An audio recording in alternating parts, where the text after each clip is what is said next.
دوستو یہ مقام لد ہے، اسے غور سے ذہن نشین کر لیجئے۔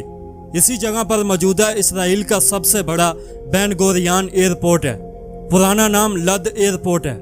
یہاں سے دجال بھاگنے کی کوشش کرے گا، لیکن سیدنا عیسیٰ علیہ السلام امام مہدی اور مجاہدین کے ساتھ اسے پکڑ کر اسی جگہ قتل کر دیں گے۔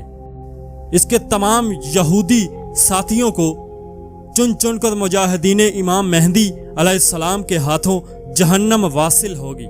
یہودیوں پھر بتا رہے ہیں، یاد رکھنا آخری خیبر نہیں، لد ہوگا، تمہارا باپ بھی لد کو نہیں بھول سکتا۔ دوستو مقام لد سے یاد آیا، دجال کو قتل کرنے میں امام مہدی علیہ السلام اور سیدنا عیسیٰ علیہ السلام کے ساتھ جو سپاہی ہوں گے وہ خراسانی مجاہد ہی ہوں گے۔ اب خراسان مجاہد کون ہیں؟ اس میں کون کون سے ممالک آتی ہیں؟ دوستو اسرائیل کو دنیا کی کوئی طاقت ختم نہیں کر سکے گی سوائے پاکستان، ایران اور افغانستان کے۔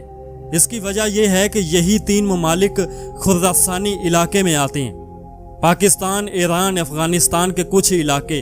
اس کا یہ مطلب نہیں کہ ان ممالک کے موجودہ حکومتیں جنگیں لڑیں گی، بلکہ اس کا مطلب ہے کہ اس خطے سے ایسے مجاہدین پیدا ہوں گے یا پیدا ہو چکے ہیں جو حقیقی مجاہدین بنیں گے، اور یہی مقام لد پر اسرائیل کی ناجائز باپ دجال کا سر تن سے جدا کریں گے۔ اے اللہ تجھے تیرے حبیب صلی اللہ علیہ وسلم کا واسطہ ہمیں بھی ان عظیم مجاہدین میں لکھ دے۔ اگر زندگی کی منزل موت ہے تو اللہ کی راہ میں شہید ہونا افضل ترین موت ہے۔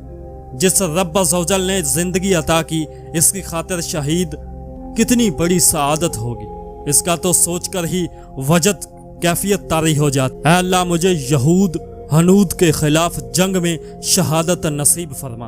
امام مہدی علیہ السلام کا سپاہی بنا